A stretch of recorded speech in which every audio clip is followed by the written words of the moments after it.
Olá a todos, bom dia. Gostaria de dar então boas-vindas a todo mundo que está aqui hoje conosco no nosso webinar internacional com a Kim Page, nossa querida amiga já e parceira de muitos projetos. E junto conosco hoje também temos o Bruno Barata, que logo mais eu chamarei os nossos dois convidados. Gostaria de falar um pouco para vocês como que se dará o trabalho, os nossos trabalhos hoje aqui no nosso webinar. A gente vai conversar, chamar, das boas-vindas para a Kim Page, que está aqui conosco, e com o Bruno Barato também. E em seguida, nós vamos ter então a fala da Kim Page sobre o assunto Advocacia, como trabalhar de forma global. E em seguida, nós abriremos para perguntas e respostas. Então, fiquem ligados na palestra, anotem aí todas as perguntas que vocês tiverem. E, muito importante, chamem os amigos, convidem todos os amigos para participar. O nosso debate hoje aqui vai ter uma parte que será traduzida com legenda, então todo mundo, mesmo que você não saiba inglês, pode vir, que com certeza será uma manhã muito produtiva. Deixa eu chamar então os convidados. Good morning, Kim. Good morning, Bruno. Hello, good morning. Hello, Caroline. So nice to be with you. So nice to be with the Linkley community, and your language is so beautiful. Yes, it's wonderful to listen to you. Thank you for inviting me. Thank you for the care of putting subtitles to the video. I hope this would make it possible for all of you to feel welcome to ask me your questions. We have beautiful Caroline here to translate, so you can type your questions in Portuguese. And Bruno, fantastic to see you. You have some really cool glasses on today. Hello from London. Thank you. A new style.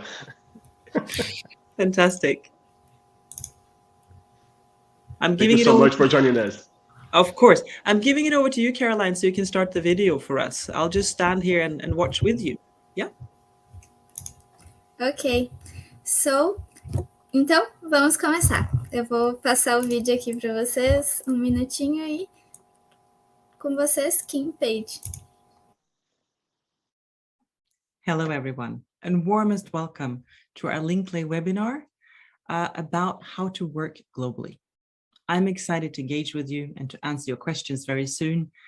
And I'm here today to share some tools about how we can get better at working globally. I've just launched my ebook, which is full of tools. It's called The Right Kind of Loud Online, Mastering Meetings and Presentations from Our Home Office. And one of the chapters is about working globally. And so what happened when the world went online, the pandemic came and everybody started having Zoom meetings and team buildings and all these things in one go, suddenly the world was in our living room, and it was so much easier to access each other and work globally. And this is beautiful. At the same time, it also meant that a lot of us started struggling with it, because it is not easy to feel belonging and to feel inclusion when we're calling in from our screens. Even when we're talking to somebody we know, somebody with the same nationality, when we're going from 5 senses to 2 senses. We don't have any taste, we don't have any touch, we don't have any smell. We only have our audio and our video. And we're going from 3 dimensions to 2 dimensions. It's all flat. Often our attention is very low. We're struggling with messages from different screens. So already staying engaged is difficult. And then when it comes to engaging globally, what happens is that if we feel outside, it's even more sensitive. So I would like to share with you some tips from my ebook about what can we do as meeting hosts and facilitators and meeting participants when we are working with people from other nationalities. The first thing to be aware of is that the references and the things we are mentioning, like if we have a question and the kind of language we use, they really have an impact on our audience. So before you log on, try to find out as much as you can about your audience. In my case, for example, this morning I had a session with a lot of people in Mozambique and Nigeria. I've never been to those places. So what did I do? I printed out a list of all the names of the participants that I'd asked for. Then I reached out and connected with them on LinkedIn just to get a sense of their profiles. Then I went to Wiki and I went to YouTube and I started watching some videos about who are they and what kind of things is important to them. And I mean, I didn't use eons of time, but I used a little bit. And of course, if I have a group from Mozambique and Nigeria, I'm not going to use jokes that are specific to the UK or the US or other countries. And I'm not going to have a quiz or a video that is only with white people and only with people that will be different than them. So sometimes in online meetings, we use a video, we have a quiz, like a little competition with different questions. Those things can be great for engagement. And as hosts and meeting leaders, people are very sensitive to how we're saying it and what we're saying. So try to be mindful of who it is that you have on the other side and choose things that everyone can relate to. And then I'm looking at my notes to see what more to share with you. Also, there's a lot around language when we start working globally. I've worked across so many regions and countries since the pandemic started. And I notice that very often, even actually in real life before the pandemic, when I work with people who have English as a second or third or sometimes even fourth language, very often they feel like a little bit like less than. I'm not a native speaker, so it's hard for me to express myself. I don't feel confident.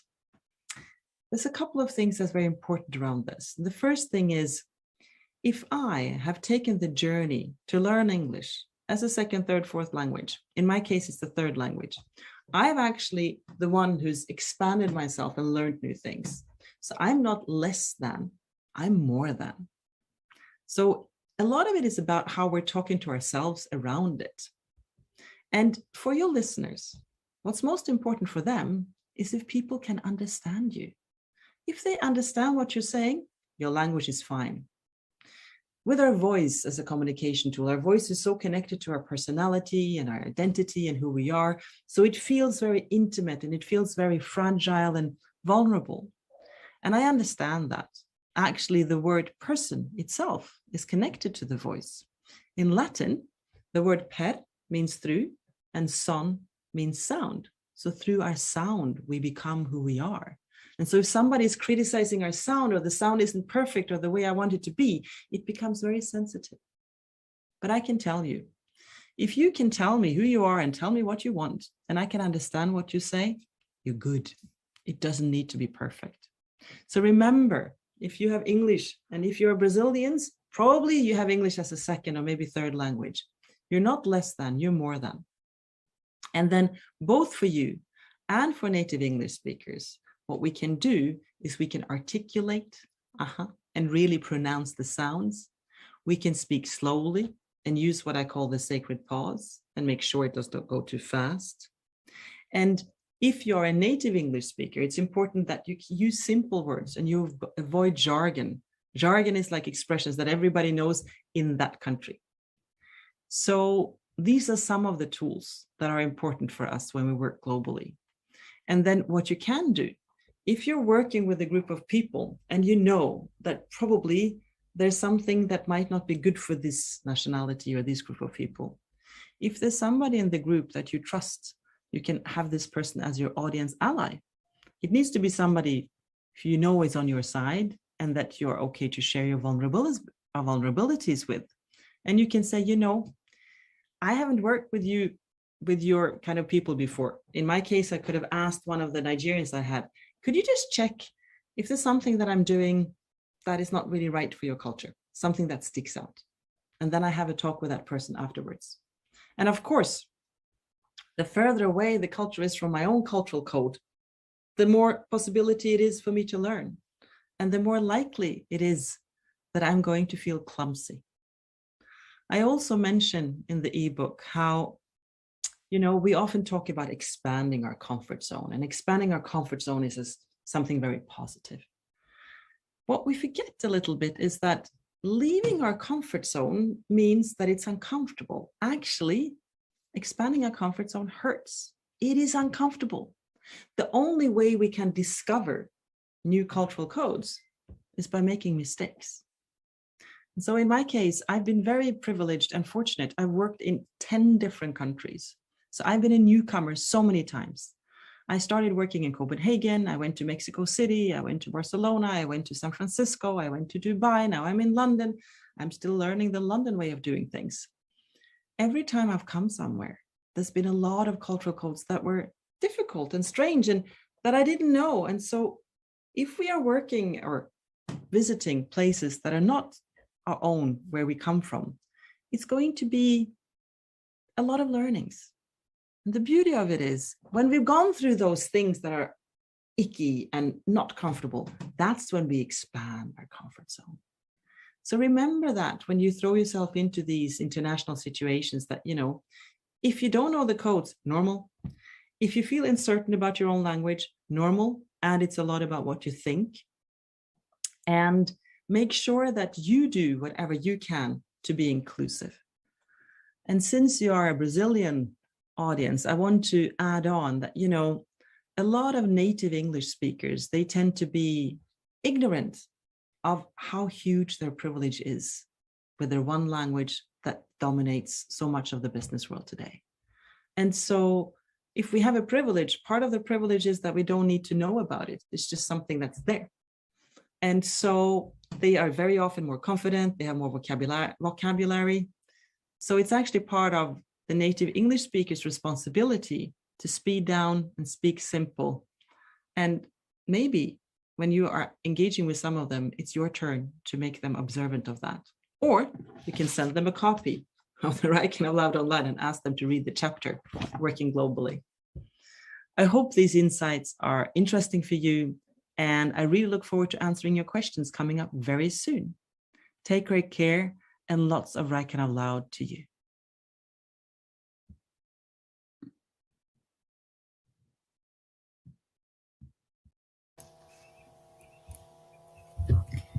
Hey. So, Kim, Very good. We are so glad to have you with us today here, and we are. It's always a pleasure listening to you, and we always learn something new about the topic of communication. But I think we could talk more about the topic. And Bruno, I don't know if you want to start. Yeah, but I have a question. I have a comment and a question, and I'd like to hear Ken's thought about it. So, I speak a lot at international events, not only meetings but in conferences and a lot of different situations. One thing that I have developed in order to get more confidence, to speak better and to understand that people can like me more, in a meeting, is to knowing their language. So, for example, if I'm writing an email to someone in France, so I don't write like dear Mr. blah blah blah. I write share is dear in French. So and I don't write thank you so much or best regards. I write merci beaucoup or something like that. When I'm speaking, I was speaking in Russia 2 years ago, and I instead of saying like good morning, I said dobre utra, that is good morning in Russian. No, so some things like that, and it's very interesting because when I do this kind of strategy, let's say like that, people start laughing and put a big smile on the face, and the conversation gets easier for the both of us, or in a conference everybody likes more and starts understanding better what I'm saying. So what do you think about that? This is a good strategy or or not? Thank you so much, Bruno. First of all, congratulations. I'm so thrilled that, you're bringing your Write Kind of Loud and your presence and your insights all around the globe. You're a role model for us. You're one of those who really goes out there from, to France, to Russia, to London, to wherever you go, and you have, you've taken a Harvard course in the US, so you're really a good example for us. And I think what you're doing is absolutely splendid. I usually say that whoever is in the audience, they're bringing what I call the prayer of the audience. And the prayer of the audience, please make this special, make this relevant, make this feel like as if it matters. Because we are sitting in so many meaningless sessions where people are saying something, they don't really mean it, they don't really feel it, or maybe they're saying something that they mean and they feel, but it's not really for me. It's for another audience. They haven't done the homework of preparing and adjusting so that it is for me. And so that prayer is really for the speaker to be adjusting to who I am. And when you are taking the extra care to say merci, or I can say hello in Russian, I can say hola in Spanish, or I can say salam alaikum in Arabic. But those small things show us that, oh, he knows who I am. He knows he's not in Brazil or in the UK or in the US. He knows. So it shows that care. And it can also be a good tool to bridge. So when I was new in Barcelona, I learned Spanish in Mexico City, which was wonderful. And then I moved to Barcelona, Spain. And I was doing communication training in Spanish. And I'd only been speaking Spanish for, a year and a half. So it was very new. And in my sessions, I would actually start the sessions by saying, as you can hear, I'm not a native speaker. I'm sure there's going to be a word or two that is strange. Please help me and adjust me when that happens. And that turned into a connector with the audience. So when I said something that was strange, they would laugh and we would have a joke and they would help me. It actually made us come closer. Of course, I could do that because I'm very confident in my profession. You can't do that if you come in and you feel insecure already. If you feel insecure already and you said, I don't even know the language perfect, it's not going to be nice. But in my sessions, I am the leader, and so I feel safe. And so for those contexts, it was okay. So of course, maybe not in every context, but I think showing the audience that we know who they are, and those small greetings or just a little phrase, it really matters. So it's a very great example of the right kind of loud. Yes, yeah, yeah. I do this a lot, So Mm-hmm. each country that I'm going with a different language that is not Yeah, English, for example, or yeah, Spanish. In yeah. China, I also did that, like saying Wow. how is thank you in Mandarin, how are you, and things like that. So and when you say something in their language, it Yeah. gets completely different. It gets, Uh, and language is more than, it's funny with language because it has so many layers. It's a communication tool, and it's also an identity, and it's also a community. There's nothing more efficient than language when it comes to showing that we belong together. And when you are in a profession, for example, you develop certain expressions that's only for this profession. If in any country you live, each area has its own dialect and its own accents, the way they speak. So the language is also a signpost of we belong together. I know you, you know me.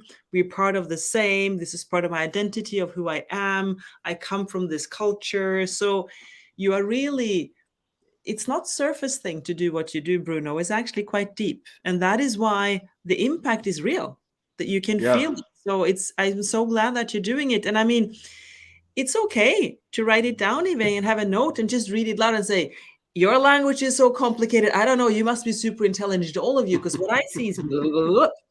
You can even make a joke like this and just because it doesn't matter if it's perfect, it shows your care. yeah, yeah. I have a professor from US. Just to finish this, that I have a Hmm. professor from US, Hmm. and that he loves Brazil. He came, I think, like 5 times here, and he Wow. knows a lot of different foods. Ah, So when he yeah. comes to Brazil, and it's because everybody loves him here because he knows everything. So I love to eat like feijoada is a very famous dish in Brazil. And I Uh-huh. love feijoada. I love pão de queijo. Cheese bread is also a very famous dish. So he knows, he says obrigado, he says like Mhm. good morning, bom dia, and everything. So Mhm. and people get this guy is almost a Brazilian guy. He's not an American one, and Mhm. it's so interesting because for him it's very more easier, to be known and to Mhm. be liked by people here. So this is something very interesting that I have learned from you, from all those different persons that I've met. So, but thank you so much for your thoughts. Yes, absolutely. It's a connector. It's Yeah, definitely a connector. And I think for those of you, I mean, we're going to shift. We're not going to talk about language the whole time, but it's a big topic. It's a big part of working globally. So I think it's relevant that we're staying with it because it's such a big part. And it's in the native English speaking world, it's such a it's such a there's so much ignorance around the whole journey that we're making. So I'm always glad when I'm in a context when people are aware, because I know many languages as I've been through the journey. And I think for your friend, your US friend who comes to Brazil, I'm sure he feels a love for it. And that is, you honestly, you can't learn a language unless you love it. You can't, there's got to be something in it that you like, the sounds or the landscapes or the food or the people or the poetry. Like, I moved to Denmark because I love the poetry and I learned Danish. It wasn't even a plan, but I fell in love with the sound, and I thought it was so special and sensual. And, like, I think we need to have always this, it's a very difficult thing to do if you don't love it. And I think that is when your friend comes, he is manifesting that love, like, and people are like, oh, that's so attracting. And then, and I know for myself that, the reason I've been able to learn my languages is because I've loved the language and then appreciated where it is, and that draws people in. So everybody who's here, it's a good thing in life. As long as you live, you can always go somewhere and start learning a new language and incorporate a new culture if that's on the horizon, especially now when we can travel again. Anyway, okay. Thanks God. Thank God, yes. How do you say in Brazilian or Portuguese, thanks God? Graças a Deus. Gracias a Dios. That's almost, It's almost in Spanish. Yeah.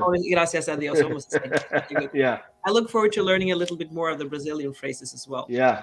That's very much present when I'm listening. Okay, good. Do you want to open up for some questions among our listeners, Caroline? Yes, I'm just will talk a little bit in Portuguese with our audience, and then I'm come back with the questions in English for you, but we can try to translate them. Yes. Pessoal, todo mundo que está, a audiência que está aqui conosco, eu gostaria só de salientar que nós tivemos um pequeno problema com a transmissão no YouTube, mas vocês podem nos acompanhar no LinkedIn, coloquei nos comentários também o link do LinkedIn. É um problema do YouTube, então a gente não conseguiu ainda resolver. Mandem as perguntas, pode ser perguntas em português e a gente vai fazer a tradução. E depois a gente vai fazer também a tradução de todo esse webinar para vocês, do inglês para o português com legendas, e vocês podem também ficar à vontade para assistir depois. So, Kim, we have some questions here, so I'm going to share on the screen with you. Let's see. How important is to anticipate a meeting in terms of knowing the person we are about to speak to? It's a fantastic question. Thank you. I call this audience awareness. And I have, for those of you who are getting my book, The Right Kind of Loud, both the ebook and my first book, because it's so important, I'm including this 5-step preparation process. And the first step is the who, and that is finding out who we're talking to. And the reason why is very easy. The more I know about who I'm talking to, the easier it is for me to have success. It's easier for me to connect, to persuade, to sell, to calm down, to convince, to entertain, whatever objective I have. So it's actually a great way to show ourselves self-care and to set ourselves up for success. And of course, sometimes it's not easy to find out that much about the other person. But in today's modern world, we have LinkedIn. So I use LinkedIn a lot to look for, what kind of educations have they gone through. I always try to figure out people's nationality, being globally aware. It's always good to know, even if they're a native English speaker, are they Australian? Are they Irish? Are they South African? Like there's so many, even for many languages, they have different nationalities that's connected to them. So it's super important. And the more we know, the easier it is to connect. And just like Bruno was mentioning that he was in his emails, if he has a French person, he says cher or chérie, so-and-so, and then merci in the end. So that shows that he's done a little bit of audience research. He's aware of where they're coming from. So that is a great example of audience awareness. I can only say it is super important. And of course, we notice when somebody is zapping in from another meeting, they're on the call, and they talk to us and they don't remember what we talked about the last time, or they talk to us as if they don't know us. It is distancing. I'm noticing now, both personally and professionally, what is happening right now, because we have a a lot of attention fatigue. We're tired of keeping our attention. And there's so many different messages. I have LinkedIn messages, I have WhatsApp messages, I have emails, I have some Instagram messages, there's so many different channels. So what's happening right now that I'm noticing is that some of the people I'm in touch with, they don't listen or read to the messages that I've sent before. And that is so distancing. It's like, whoa, you don't even take the time to listen to if it's an audio message or to read what I've written. I don't think I want to engage with you. So it takes energy and effort and intention to sit down and really go through, who is it I'm with right now? What are they coming from? What have we talked through in the past? Who are they? And we all make mistakes. It's not about being perfect. I mean, I engage with a lot of people in a lot of different countries. So I had lunch with one of my old contacts in Dubai the other day, and she said, oh, yes, I remember this and that and this and that. I had forgotten. But I remembered who she was, and I remembered why I liked her, and I remembered enough for us to have a beautiful meeting. So also, if you don't remember or if you don't place it, don't try to hide it. Just be honest. But I'm talking a lot. It's a very important thing. Fantastic question. Hope it is helpful. And you can find it in the preparation process.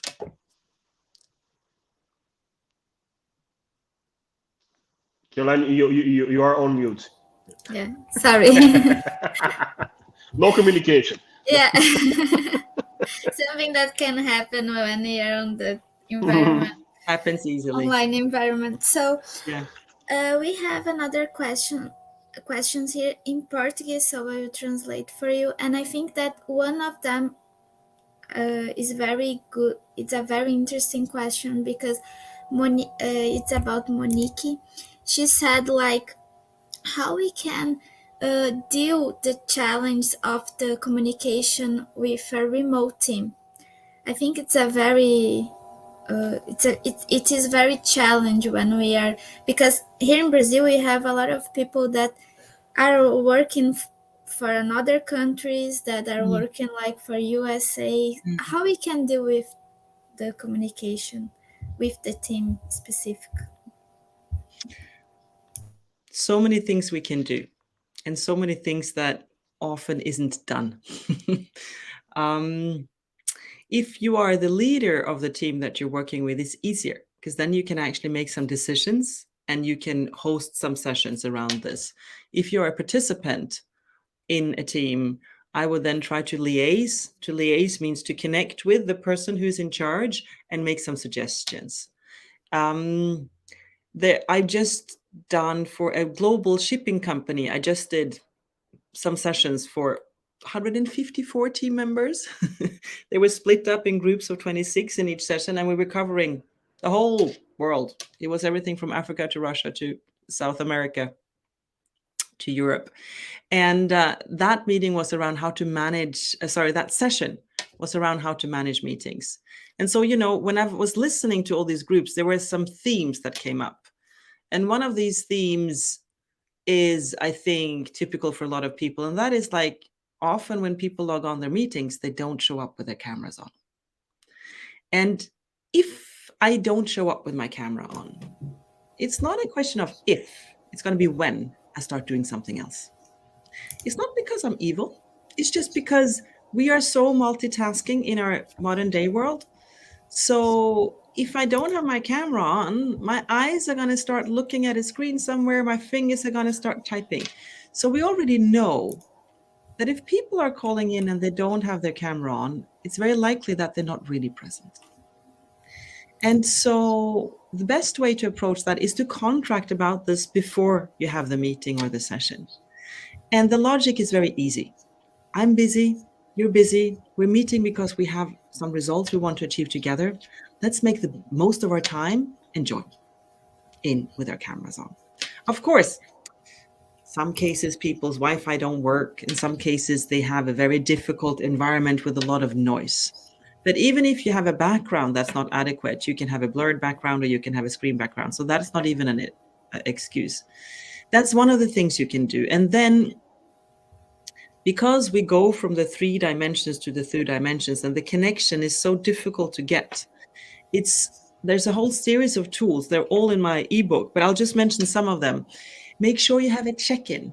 And a check-in is that the leader says, today we're going to do a check-in when they say our name, where we're calling from, and what we had for breakfast, for example. So I will say, okay, so that's what I would like us to do. And my name is Kim. I'm calling in from London. And today I had salad and some leftovers for breakfast. And then everybody else will do it. And many people will think, oh, but that's going to take such long time. Actually, for the group, with a group for about 12 to 15 people, a crisp check-in like this takes 5 to 7 minutes. And I've done this so many times and I've timed them so many times, I know. It's important that you model the check-in, because if not, when people are giving the word, they're going to go on blah, blah, blah, talk about a lot of things. And if they do, by the way, you as a facilitator or the facilitator has the right to gracefully and with a smile say, thank you so much. Right now, we just wanted to check in. We'll hear word from you later, and then pass it on. So check in, make sure you call in with videos on, and then timeline and duration is super important. Sitting and waiting in meetings that go over time is hard for anybody, anytime.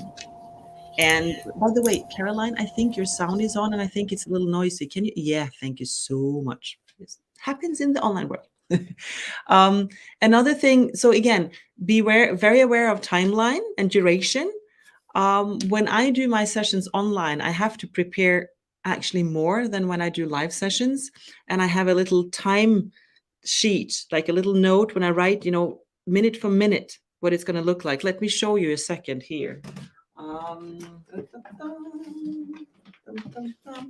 So this is from, I did an online celebration for a company, and I had a lot of guest speakers in that session. This could be a team meeting too, and you have different team members who are going to present their parts. And then, of course, I had given these people their time, but I wasn't sure if they would speak over. So you can see my time note here, how detailed it is. And I have 3 different times in case they speak over. And this is how detailed my preparations are. This is a little extreme because it was a celebration. It was long and it was 150 people. It was big. But even for small sessions, so have a clear meeting leader facilitator, have a check-in, make sure everybody has the camera on. These are some of the tools. I hope this is useful, Monique. And I really, really hope that you can get a copy of the book, because there's literally step-by-step all the things that I've gathered. They are here for you. And that's why I gathered them. I'm hoping that, this is going to be helping people all over, because we all suffer when the meetings are not efficient. And please come back and say something more specific if there's something more specific you want to know about.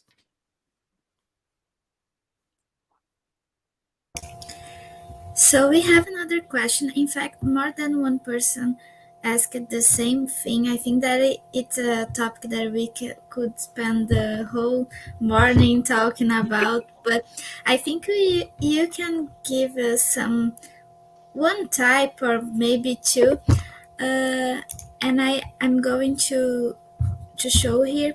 Are there any techniques we can use to communicate better?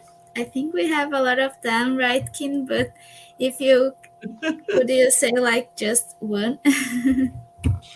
Thank you so much, Wow. This is a very open question. So if you now would be my coaching client, I would ask you, who is it that you're trying to reach? Tell me who you're trying to reach. That's the first step of the preparation process, the first one. And then we would talk a little bit about that. And then the second thing I would ask you is, what is your why?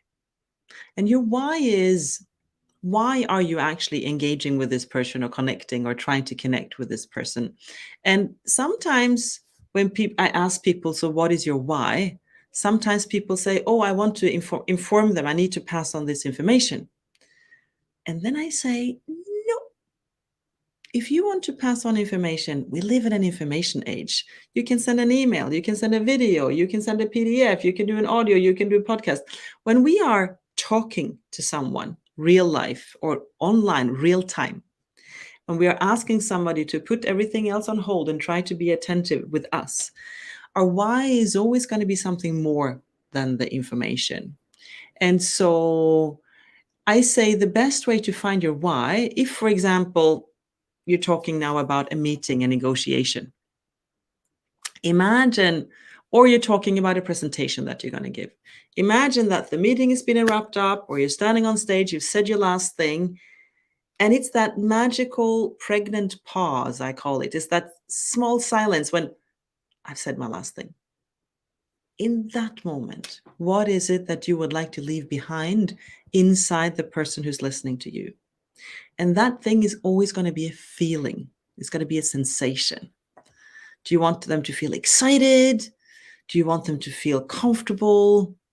Do you want them to feel surprised?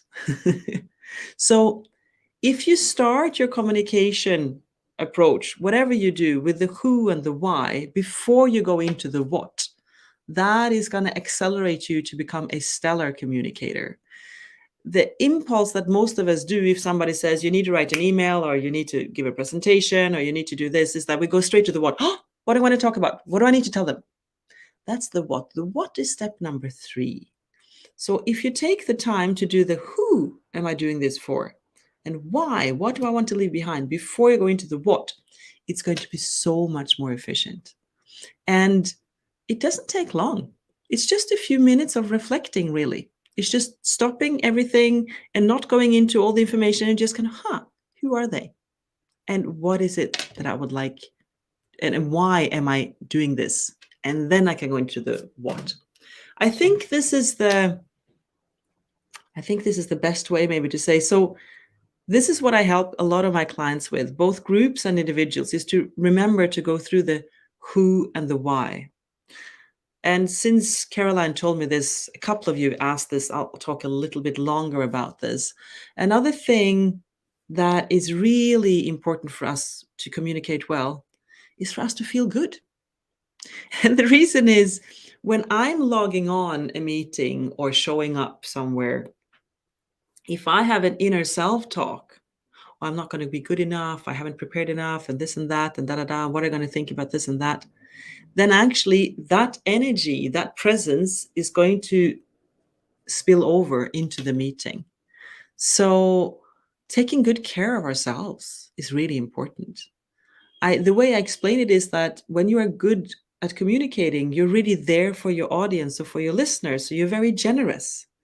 And for us to be generous with the others, we need to be generous with ourselves first before we go out in front of either online or on the stage or in the room. So self-care, and find out what makes you feel great. In my first book, which is here, and I know that you're struggling with English, some of you, but in this one, there's a little longer section about the 5 preparation steps. And so I said it's who, why, what, sorry, hit camera. Who, why, what. And the 4th is how. That's all about how you communicate, introduction, conclusion, PowerPoints, whatnot, facilitation techniques. And then the last one is fine-tuning yourself and making sure that yourself feel good. And there's an exercise in there called bathing in yourself that I really recommend you. So this is my first stab at this open question. Back to you, Caroline. Very good, Kim. I just want to say that if you want to know more about the Kim work, about how she's helping a lot of people from all over the world to have a better communication, even as me and Bruno, we was her students, and we just can access the link that we have here on the screen, and we have the QR code too, so go there and know more about Kim works. So Bruno, I don't know you if you have Yeah, something more I to. have a last question and comments. We spoke a lot, Kim, about how to speak with different languages and in different countries and with different people from different countries. But here in Brazil, I don't know about in England or in Norway, but here in Brazil specifically, Brazil is more than a country; it's almost a continent. So we have a lot of different regions and a lot of different aspects in each region. So the language is everybody speaks Portuguese, but the language is a little bit different. The accent is completely different, and we have a lot of jargons too. So is if Caroline says something, maybe I won't understand. If I say something, maybe Caroline won't understand. So it's a vice versa thing. So do you think it's or do you have any kind of tip or comments about how can we like also anticipate or not embarrass someone before a meeting? Also talking about these different regions in a country, or is the same thing as speak internationally in different languages? For example, I'm from Rio de Janeiro. So Rio de Janeiro is a state that people are known a lot for party, for beach, also for work, but they are very happy. It's a different kind of people. So sometimes we are very like expanded, and so we talk loud. We like more Italian, so we talk a lot. We use our hands a lot. So in some meetings, I need to become more you know yeah, more cold. I don't know how to say, but it's different. So More otherwise centered people, or yeah, grounded. Yes. that's it, more grounded. Yeah, that's the right word. So otherwise people are going to think that I'm crazy. So it depends a lot. So how do you think in terms of different regions inside one country, how do you say how do you see the need of us to anticipate or to have a different gesture or something? What do you think? Thank you. I mean, and I totally can relate to what you say. I've only seen Brazil on the map. It's gigantic. It's like a continent. It's a little bit like the US. The US is also like different countries, Yeah. like if you go from California to Georgia to New York, I mean, it's different. So I can imagine it's the same for Brazil.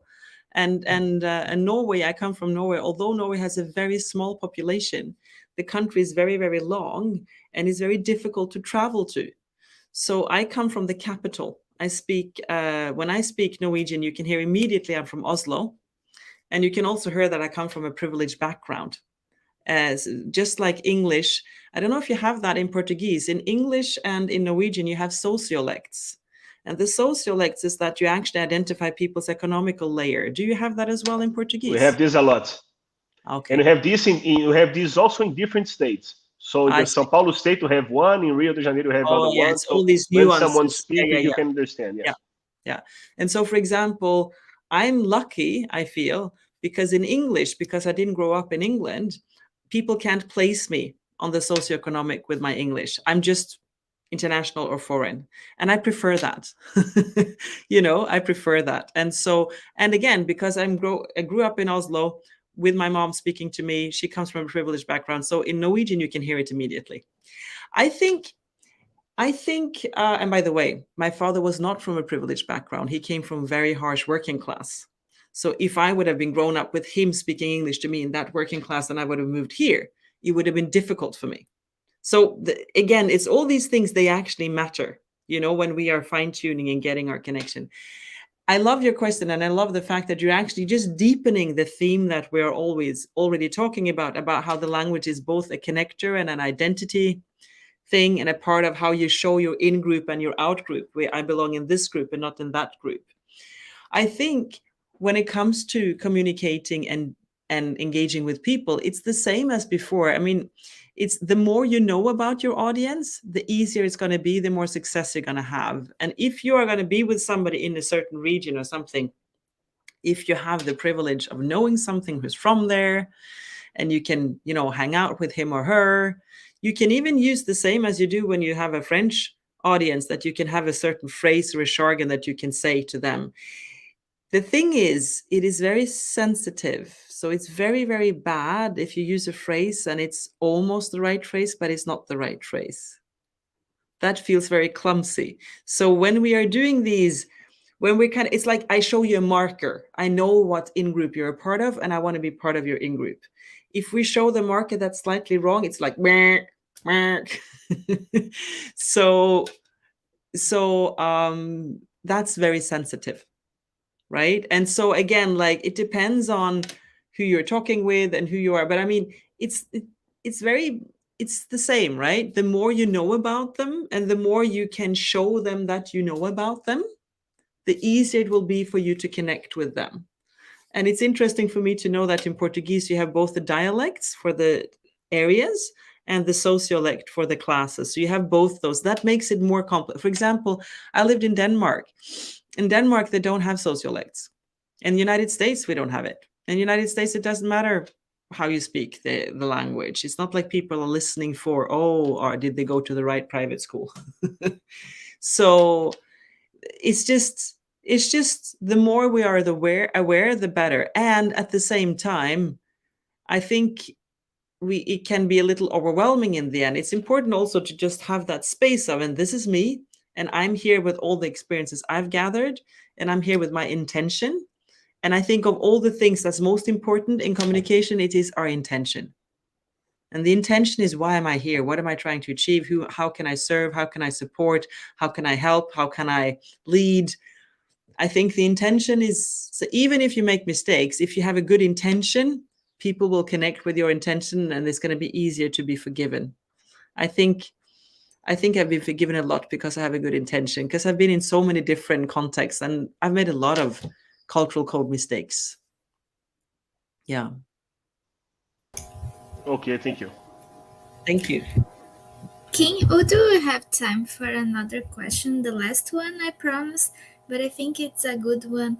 So Yes, absolutely. And I want to tell everyone about the masterclass where you can join me before I leave. I'm just saying that so we know. Okay. What good. about body language in online meetings and presentations? I noticed you're standing and looking straight to the camera. Any other tips regarding this theme? Yoo-hoo! This is such a good question. And I'm glad you noticed that I'm standing. I'm standing when I deliver sessions and when I have coaching sessions and stuff, because I will be more grounded and I will be more dynamic. It's easy for me to move and be mobile and dynamic. I don't do the stand-up disc when I sit and work and do notes and emails. So if that's possible for you, that's great. And I have my, there's a chapter in the ebook called, let me see, I think it's called Screen Presence Looking Good. Let me see. It is called Screen Presence and Delivery, staging yourself with visuality. And then it's one of them, it's like looking good. So when the pandemic was new and I wasn't really used to doing group sessions online, I would have my laptop on the table. So of course the laptop was like that and I was long above. So it was a lot of nostrils. We don't like that. So make sure it's straight. I have also a lamp. If I take away my little lamp, I'm going to show you, you can look at my face now. And this happens. It's very, very sunny in London today, and I have a very bright room with big windows. So you can still see me okay. When I do this, it's like my face becomes the protagonist. So that little lamp is super important. When it comes to hands, just like Bruno said, people are different. Bruno uses his hands a lot because it's in Rio de Janeiro. I use my hands a lot. We don't need to. It's a personality. If you are talking and using your hands will organically follow your topic. So for real life communication, it's the same. You don't need to move your hands. If you do, they will follow them organically. There's a couple of rules around the hands. And one is, don't twitch and fidget. Don't do anything fast, and don't keep touching yourself. Because when we do something super speedy with our hands, and we start fidgeting, in English is when I do things like this. And when I touch myself, those are low status signals in the world of nonverbal communication. So they will actually take down our leadership, and it's you will lose your authority. So those are the general things. When we go from 5 to 2 senses, like I said in the video, we only have audio and visual. So visual is really important. So try to be intentional with the way you show up. You can see I have my new sign, Roar, which I think is fun. It's like my new sign for the year. I have some fairy lights. I have my book. I have a globe. I have my diplomas. I have Frida Kahlo. She inspired me to move to Mexico.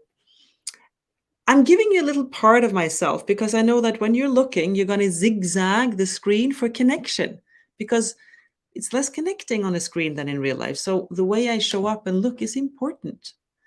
There is a Twitter account called Rate My Skype Room, or Room Rater. I don't know if there's a chat here. It's only a private chat. I don't know if you can write that, Caroline, somewhere in a chat box. But that Twitter account it's a couple and a man and a woman, and they take screenshots of people who are on the screen, on the news, and on the TV, and then they rate the images from 1 to 10. And it's actually very funny. They have a lot of humor. And so if you follow Room Rater for a week or two, you will become very aware of what works well on the screen. And again, like I said before, it's important that there's a lot of things we can do to look good. We can exercise, we can take care of our hair, our skin, we can be healthy, we can have nice clothes. For the women, we can have a lot of makeup too. And it's really important that we connect with our juice. That's what I call it. Connect with the part of us that feels fantastic, because that's also part of how we show up. So this was a lot of tips. I hope you get more in the ebook. I hope it's all good. Thank you. Yay. Yay. Can I tell everybody about the masterclass before we wrap up? Yes. So when you go to my website, which you do in the beautiful QR code that beautiful Caroline has created for us, which I think is amazing. Thank you. On the website, in the title, it says "For You, for Companies, for Good." In the For You section, if you click on that, there's a banner that goes down, and then it says online course, coaching, and masterclass. So the last Friday every month, I host a masterclass online, and it is for free. I do this to support the global community. I've been doing this since the pandemic started, and it's my pleasure, and it's always an international group. So it's for free for those of you who want to join. And the next one is now on Friday. It's in 2 days because it's the last Friday of March. And it's 4 p.m. UK time, so 1 hour later than now. And what happens is that I have one person, we do a check-in, like I just told you about. So everybody just gets to check in, so we know where everyone's from, who's in the room, the online room. And then I have a volunteer that I coach. So I give real-time communication coaching for about 20, 25 minutes. And so you just get to listen to me doing this stuff in action. And usually when we listen to someone being coached, a lot of associations and ideas and oh, what about this? I haven't thought about that happens. So when I wrap that up, I will then send you as the participants into a breakout room so you have a conversation with someone about what happened for you. It doesn't need to be about what you just saw. It's just like what's up for you. It's a great way to network and meet new interesting people.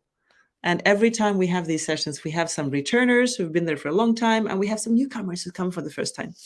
Then when you've been in that dialogue group, you come back, and then I just harvest a little bit. I just ask, what was important for you, and we have a lovely group session.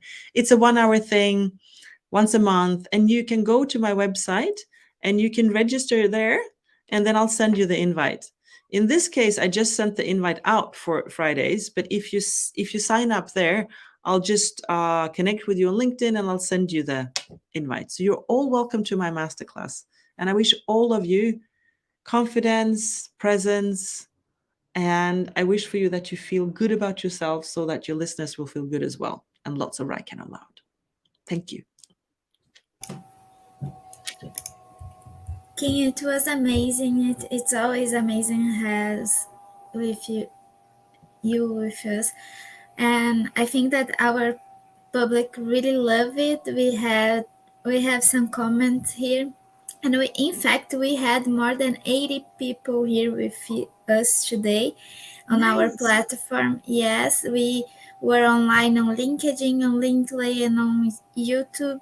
So we had a great audience here, and I'm sure they have a good advice of you. We always learning a lot of things of you. You know how I admire you. So thank you so much, Bruno. Thank you so much, Kim. Thank you so much, everybody who attended this event. Thank you, Caroline, also for all the arrangements and for being our host. It's a pleasure to be here in one more initiative, and I look forward for the next ones. Thank you so much. Take care, everybody. Thank you so much. Thank you. Bye-bye. Thank you. Thank you. Obrigado.